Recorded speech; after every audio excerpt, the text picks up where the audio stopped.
Hello dear students, welcome back to Kataria pharmacy. तो बच्चों कैसे हो आप सभी? आई होप सभी ठीक होगे, सभी हेल्दी होगे। और स्टडी कैसी चल रही है भाई आप लोगों की? आई होप सभी की स्टडी अच्छी चल रही होगी। और कमेंट करके जरूर बताना आपके एग्जाम कब होने वाले हैं, फार्मास्यूटिकल एनालिसिस की या फिर बी फार्मा फर्स्ट सेमेस्टर के, और यूनिवर्सिटी नेम भी बता देना, ठीक है। चलिए, तो आज हम देखने वाले हैं फार्मास्यूटिकल एनालिसिस फर्स्ट सेमेस्टर के most important questions for unit first to unit 5, ठीक है। पीछे वाले सब्जेक्ट्स के आप लोगों ने नहीं देखे इंपॉर्टेंट क्वेश्चन के वीडियोस, तो आप जाके देख सकते हैं, चैनल पे अपलोड हो चुके हैं सभी सब्जेक्ट के। एचएपी है, एनालिसिस है, इनऑर्गेनिक है, सॉरी एनालिसिस तो आज ही है ना, फार्मास्यूटिक्स है, ठीक है। तो आज हम देखेंगे एनालिसिस। चलिए स्टार्ट करते हैं। और अभी तक आपने कटारिया फार्मेसी ऐप डाउनलोड नहीं किया है तो कर लीजिए प्ले स्टोर पे जाके। वहां पे आपको अफोर्डेबल प्राइस में notes, short notes, detail notes, crash course सब कुछ मिलने वाला है। तो हम देखने वाले हैं सबसे पहले यूनिट सिलेबस, उसके बाद questions.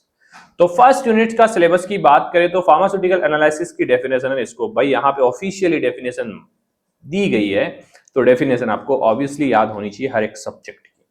Different technique of analysis, technique के बारे में पता नहीं होना चाहिए, क्लासिफिकेशन पता होना चाहिए आपको, ठीक है। मेथड ऑफ एक्सप्रेसिंग कंसंट्रेशन इतना ज्यादा नहीं पूछा जाता, 2 मार्क्स में कभी कभी पूछ लिया जाता है, वो आगे हम बताएंगे। Primary and secondary standard most important, ठीक है। Preparation and standardisation of various molar and normal solutions, इसमें भी इंपॉर्टेंट हम बता देंगे आगे, ठीक है। एरर्स की बात करें तो एरर्स में source of errors, type of errors, 3 question इस यूनिट से बन सकते हैं, एक 2 मार्क्स, एक 5 मार्क्स, एक 10 मार्क्स, ठीक है। फार्माकोपिया से, फार्माकोपिया आपको तीनों सब्जेक्ट में सेम स्टडी करना है, एनालिसिस, फार्मास्यूटिक्स और इनऑर्गेनिक, तो एक जगह स्टडी कर लेना, काम हो जाएगा आपका, ठीक है। खासकर इंडियन फार्माकोपिया के बारे में। यूनिट फर्स्ट की बात करें, 2 मार्क्स के क्वेश्चन बन सकता है। सबसे पहला क्वेश्चन है भाई, डिफाइन फार्मास्यूटिकल एनालिसिस, डेफिनेशन आपको पता होनी चाहिए। Right any 2 objective pharmaceutical analysis के क्या ऑब्जेक्ट है, लिख सकते हो इजीली 2 ऑब्जेक्टिव्स, ठीक है। Define primary and secondary standards, या तो डेफिनेशन में पूछा जाएगा या फिर 5 मार्क्स में पूछा जाएगा, ठीक है। डेफिनेशन से काम नहीं चलने वाला है, पूरा पढ़ लेना है। या फिर डिफाइन एक्यूरेसी एंड प्रिसिशन, इसके अलावा सिग्निफिकेंट फिगर्स भी आ सकता है। Right 2 source of error in analysis, अच्छा आ गया क्या, व्हाट आर सिग्निफिकेंट फिगर्स, क्या होता है, ठीक है। ये क्वेश्चन है, इनके बाद कुछ भी नहीं आने वाला है। चलिए 5 मार्क्स में देखें तो explain the scope and importance on analysis, basic है। Discuss different between primary and secondary standard, most important, ठीक है। Explain various method of expressing concentration, अच्छा क्वेश्चन है, मोस्ट इंपोर्टेंट नहीं है, इंपोर्टेंट बोल सकते हैं, ठीक है। तो ये मार्क करते जाना आप लोग जो बोल रहा हूं। Describe accuracy and precision with example, important है, ठीक है। इंपॉर्टेंट और मोस्ट इंपॉर्टेंट में फर्क होने वाला है। Discuss source of impurities and limit test using IP, important है, ज्यादा इंपॉर्टेंट नहीं है, ठीक है। चलिए 10 मार्क्स की बात करें तो discuss preparation and standardisation of acid base redox standard solution, नहीं, ये 10 मार्क्स में क्वेश्चन नहीं आएगा, ये 5 मार्क्स में आ सकता है। और आपको स्पेशली मेंशन किया जाएगा भाई किसका हमें प्रिपरेशन एंड स्टैंडर्डाइजेशन करना है, ठीक है। Explain error accuracy precision significant figures in detail, अच्छा क्वेश्चन है, पूछा जा सकता है, ठीक। बाकी सेकेंड यूनिट में सिलेबस हमारा acid base titration, non aqueous titration, 2 हैं। तो देखिए इसमें एक पॉइंट है यहाँ पे न्यूट्रलाइजेशन कर्व, न्यूट्रलाइजेशन कर्व के साथ साथ classification of acid base titration and theory involution titration of strong, ये जो पॉइंट है ना, ये कंप्लीट एक ही पॉइंट है बेटा। या तो classification of acid base titration पढ़ लो या न्यूट्रलाइजेशन कर्व पढ़ लो, एक ही बात है। कर्व के अंदर ग्राफ बनाने हैं, बाकी उसमें क्लासिफिकेशन लिखना है। ये मोस्ट इंपोर्टेंट क्वेश्चन होने वाला है इस यूनिट से, ठीक है। बाकी estimation of sodium benzoate and ephedrine में से एक पूछा जा सकता है। एल्केलीमेट्री एसिडिमेट्री की डेफिनेशन पूछी जा सकती है। चलिए देखते हैं questions. Define acid base titration क्या होता है, mention any 2 example of acid base indicator, कौन से यूज होते हैं। Define non aqueous titration, definition तो आपको हर एक पॉइंट की याद रखनी है। Give 2 example of non aqueous titration solvent, कौन से यूज होते हैं। डिफाइन न्यूट्रलाइजेशन कर्व, ठीक है। 5 मार्क्स की बात करें तो explain classification of acid base titration with suitable indicators, कौन कौन सी टाइट्रेशन में कौन कौन सा इंडिकेटर यूज होता है। Write short note on neutralization curve, भाई बहुत इंपॉर्टेंट है, बहुत ज्यादा इंपॉर्टेंट है। Explain principle procedure and calculation estimation of sodium benzoate ephedrine HCl by non aqueous titration, important है, मोस्ट इंपॉर्टेंट नहीं है, ठीक है। मार्क्स की बात करें 10 मार्क्स की, discuss acid base titration in detail including theories of indicator and neutralisation curve, बन सकता है भाई, लेकिन 100% चांस नहीं है, 5 मार्क्स में पूछा जाता है क्वेश्चन।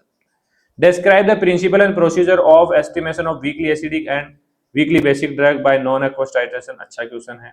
तो देखिए एक तरीके से हमें याद करना है, देखिए याद तो हमें सारे जो भी टॉपिक इंपॉर्टेंट है वो करने हैं, इसके अलावा सारे सिलेबस ही करना है अगर कोई कर रहा है तो, बाकी जो नहीं कर पा रहा है उसके लिए इंपॉर्टेंट होने वाला है।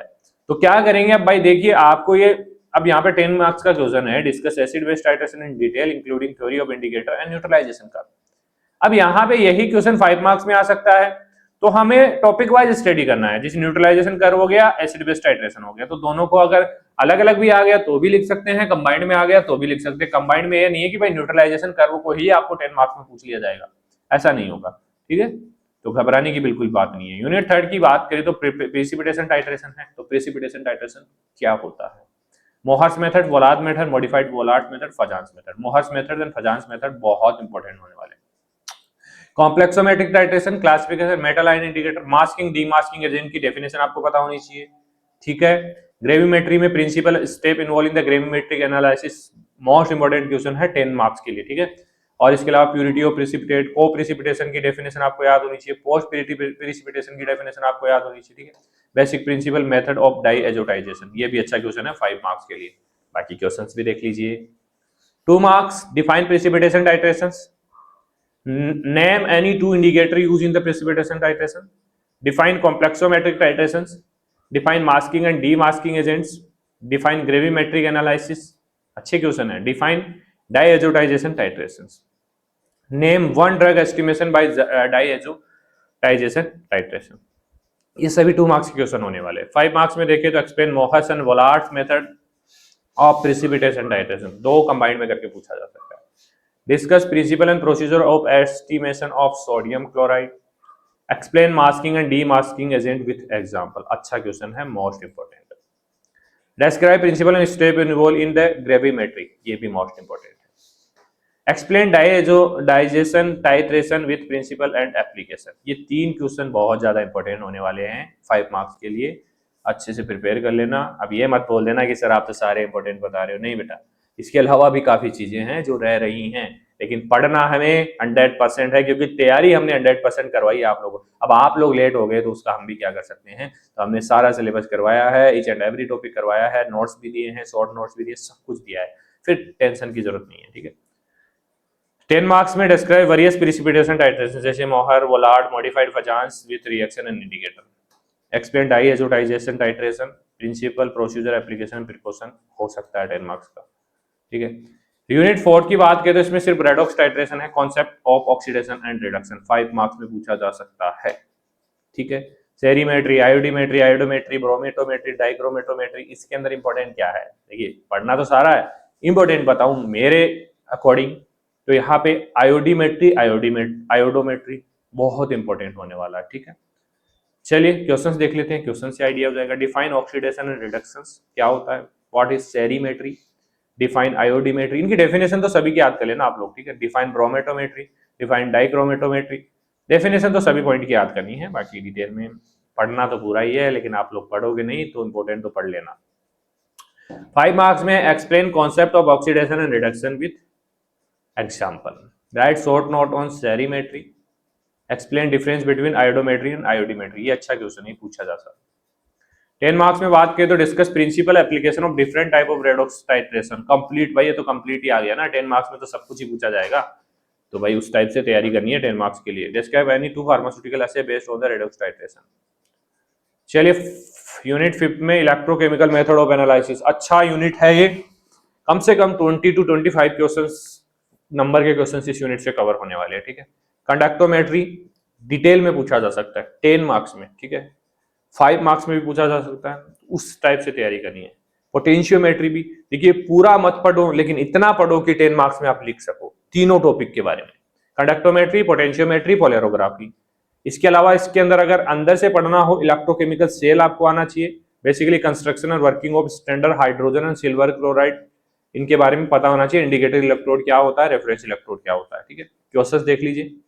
डिफाइन कंडक्टोमेट्री, डेफिनेशन आपको तीनों की आनी चाहिए। डिफाइन पोटेंशियोमेट्री, डिफाइन पोलैरोग्राफी, ठीक है। Name any two reference electrode, name पता होने चाहिए। Right example of indicator electrode, ठीक है। Give one application of conductometric titration. Define एल्कोविक equation, एल्कोविक equation याद रख लेना, 5 मार्क्स 2 मार्क्स में पूछी जा सकती है।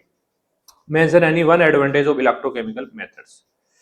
5 मार्क्स की बात करें तो explain principle cell and application of conductometry, इस टाइप के क्वेश्चन आ सकते हैं। Write short note on reference and indicator electrodes, explain principle construction and working of dropping mercury electrode.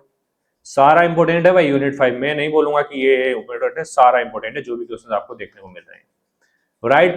Right application of polarography in pharmaceutical analysis. 10 marks की बात करें तो discuss electrochemical method of analysis, जैसे कि conductometry है, potentiometry है, polarography with principle instrumentation and application पूछा जा सकता है 10 मार्क्स में। ये हमारा कंप्लीट हो चुका है, फर्स्ट सेमेस्टर फाइनली कंप्लीट हो चुका है बेटा, कुछ भी नहीं रहा है, हमने हमारी तरफ से 100% दिया है।